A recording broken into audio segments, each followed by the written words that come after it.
Esta catástrofe que ha ocurrido en la planta nuclear de Japón, ¿pudo ser evitada? Siempre existen los riesgos.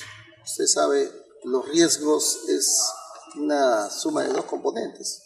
Primero tiene que existir un peligro y luego una exposición a ese peligro. El hecho de tener un reactor nuclear es un riesgo, pero es un riesgo que se calcula matemáticamente en base a una probabilidad. Esa probabilidad matemática siempre nos entrega finalmente, luego de aplicar seguridad nuclear, una probabilidad tan igual como la probabilidad de que ocurra una catástrofe natural. Cuando eso ocurre, entonces uno ese riesgo lo asume. Como en muchas actividades productivas que tenemos, por ejemplo el transporte. Uno tiene los combis, los ómnibus en la calle, sabe que en el año va a tener muchos accidentes con muchos muertos y heridos. Uno esos riesgos lo asume porque va a obtener luego un beneficio positivo. Pero sin embargo también uno tiene que trabajar en la seguridad de estos sistemas. En este caso, entrenar a los choferes, pedir sus licencias, vigilar que los carros estén operativos, adecuadamente operativos. O sea, son las medidas que se toman para evitar accidentes. Lo mismo ocurre en los reactores nucleares. Un reactor nuclear puede ser un riesgo, pero ese riesgo se minimiza justamente entrenando los recursos humanos y teniendo la mejor ingeniería con la tecnología del momento para poder vencer estos peligros. Ahora, ¿qué medidas preventivas son recomendables tanto en el aspecto de la ubicación geográfica, digamos, altura, llanura u otra, y también en el aspecto propiamente de la planta misma? ¿Qué medidas preventivas deberían tomarse? Sí, la ingeniería de base para una central nuclear incluye el escoger adecuadamente el lugar donde se va a emplazar esas centrales nucleares. Tiene que ser un lugar donde la historia de sismos, terremotos o catástrofes sea la menor. Segundo, tiene que ser un lugar donde haya agua, porque el agua se requiere para refrigerar estas plantas. No debe estar muy cerca al mar o evitar que esté cerca al mar, porque un tsunami podría causar también una catástrofe en estas plantas. Y finalmente la seguridad pasiva y activa que debe tener una central nuclear. Cuando hablo de seguridad pasiva y activa me refiero a la diversificación, redundancia, separación de partes que deben tener los sistemas y componentes de una central nuclear para que ésta se haga segura. Una cosa que se ha informado es que la planta de la tragedia, digamos, es de tecnología General Electric y podría decirse que hay algún defecto de concepción en esa tecnología o no, simplemente es el azar y la fuerza de la naturaleza.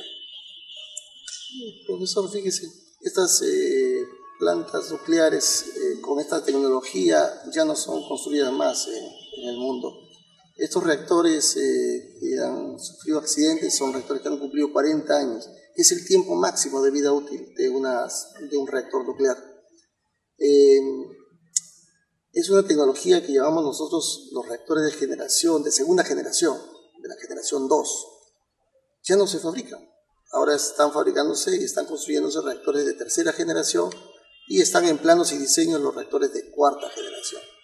Le comento aquí en nuestra región, en Sudamérica, los reactores nucleares que están planificando construir Brasil y Argentina a través de un proyecto binacional, son los llamados reactores Karen, por siglas, son reactores de tercera generación y se están realizando estudios para que estos reactores en el futuro sean de cuarta generación, ¿no? Estamos hablando de una seguridad intrínseca, reactores que en el futuro no van a requerir una refrigeración externa como el agua, sino de otros componentes.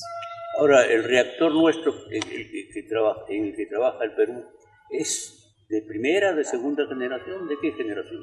Este reactor es un reactor de investigación. Son reactores de investigación, son reactores que trabajan a muy baja temperatura. No son como los reactores de Fukushima que requieren altas temperaturas para hervir el agua y hacer un proceso de movimiento de turbinas. Aquí no se da esto. Aquí básicamente se aprovecha la nube de neutrones que se genera alrededor. Y esas nubes de neutrones son capaces de activar materiales que eran estables en la naturaleza y se activan para convertirlos en radiactivos. De esta forma, esos elementos radiactivos pueden ser utilizados en medicina, pueden ser utilizados en la industria, en la agricultura y en otras actividades. Se emplea acá en el Perú, ¿no? Aparte también en la medicina. Usted es especialista también en medicina nuclear, ¿no? En física médica. Sí, he tenido oportunidad cuando regresé de Barcelona, de España. Allá utilizaban un elemento que era un alambre muy delgado de iridio 192. Este alambre es un alambre radiactivo. No se producía aquí en el país este elemento. Entonces no solamente participé en la producción de este alambre radiactivo, sino además también en su aplicación en clínicas y hospitales. Realmente bastante satisfactorio porque tuvimos varios casos donde aplicamos este alambre y esta técnica se llama braquiterapia con muy buenos resultados. Ahora, lo interesante es que la gente no se da cuenta de que esta planta de investigación, como usted precisa, ya produce determinados elementos para diversas actividades. ¿Usted podría mencionar cuáles? Principalmente se produce tecnecio para medicina nuclear, yodo 131 también para medicina nuclear. Se ha producido samario también para medicina nuclear. He tenido oportunidad de producir fósforo para la agricultura. Hemos producido oro 198 y otros elementos más que también se utilizan en la industria. Yo diría que el 95% del quehacer de este reactor nuclear de Guarangal ha sido para salvar vidas. Y cuando le digo de salvar vidas, es una de las cosas que siempre le digo a los operadores del reactor, que están en la sala y manejando un aparato que podríamos decir un instrumento, una electrónica fría, ¿no? Pero yo siempre les digo, ustedes no se dan cuenta que lo que están haciendo repercute luego en la salud de la gente, en bienestar de la gente. Porque yo, como estoy ahora al otro lado, en el hospital, veo cómo es que esos productos están salvando vidas. Ahora, una cosa que creo que es interesante también es el hecho de que usted escribió, si no recuerdo mal, no recuerdo si en una entrevista, que en el Perú puede haber cierto tráfico de uranio. ¿Existe eso? Yo lo que siempre he insistido al Instituto Peruano de Energía Nuclear es en tener una pirámide normativa adecuada y sobre todo también tener un órgano regulador, fiscalizador de las actividades nucleares independiente al IPEN, ya que el IPEN, siendo el explotador de reactores nucleares y de instalaciones radiactivas con un inventario radiológico bastante alto, no tiene sentido de que ellos mismos se autorregulen o autofiscalicen. Entonces yo hace, no recuerdo si 3 o 4 meses antes, estaba hablando con el ministro de Energía y Minas, pidiéndole que un órgano regulador independiente, para que le dé una percepción a la población de que hay alguien que controla y vigila estas actividades, ¿no? El tráfico de uranio tiene que ver con esa pirámide normativa. Felizmente, ahora, ya después de años de haber escrito ese artículo, se ha generado una norma para la minería de uranio. Se contempla en esta norma ya especificaciones que tienen que ver con la seguridad radiológica. Y eso ya es interesante, ¿no? Va a evitar que exista tráfico, va a evitar que las poblaciones reciban radiación innecesaria, va a evitar que los trabajadores se expongan a ese uranio radiactivo, etcétera, ¿no? Eso es importante, generar una pirámide normativa que todavía nos falta mucho, profesor. Todavía nos faltan las normas en radiodiagnóstico, normas en medicina nuclear, por decir algo, ¿no? Solamente en el tema clínico. En unas declaraciones que formuló Modesto Montoya el domingo en El Comercio, se señala que en realidad estamos rodeados de radiaciones y hasta comemos radiaciones en una manzana. ¿Cómo es este fenómeno? Explíquenos a los legos que no sabemos nada de esto. Sí,